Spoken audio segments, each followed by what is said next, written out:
I'm fascinated by Netflix's fascination with Ted Bundy over the last couple of months.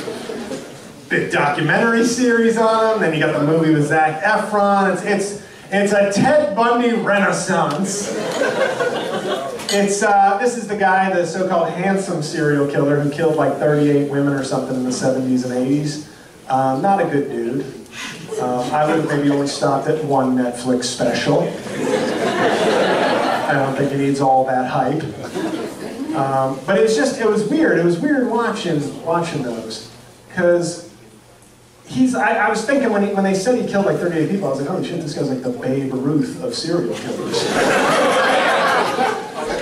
And I say that not entirely as a compliment, because like Babe Ruth was like hitting home runs when like black people weren't allowed in sports, and when like the opposing pitchers were like farmers in their spare time, and we're all like, Babe Ruth was the fucking man. He was like hitting it off of like part-time baseball players. He was just fat and just hitting home runs while drunk. Like it couldn't have been that difficult back in 1841 or whatever he played. And that's how I look at Ted Bundy's serial killing career. Because there was like no DNA evidence, there was not a lot of science involved.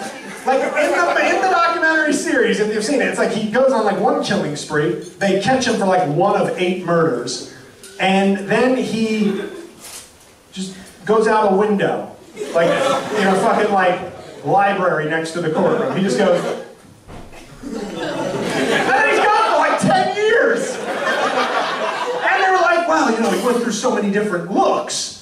And they're showing the difference. He like grew his fucking hair to his shoulders and lost like 8 pounds. They were like, where the fuck is he? Like he basically did this, and they were like, where did Ted go? Oh fuck! And that was it. That was fucking it. Ted Bundy just fucking, and then he went to Florida, murdered a bunch of people, and they finally caught him eventually. But it was weird. I just found it very like. I just don't respect his kills. It was just easy to rack up numbers back then. It was the 70s, everybody was like, there was no AIDS yet, so everybody's just fucking and doing drugs, and they're like, hey, what's up, Ted? And then he disappeared and killed some more people. And I don't know, I was bothered. I think he looks more like Justin Theroux, if we're gonna compliment him. I felt like giving him Zac Efron was an unnecessary bump. You know, like, he's a fucking mass murderer. Do you really have to, like, in death be like, what if we make him even more handsome? It's the least we could do. I mean, he's a handsome serial killer. It's not like that's not the fucking cast of Ocean's 11 he's competing with.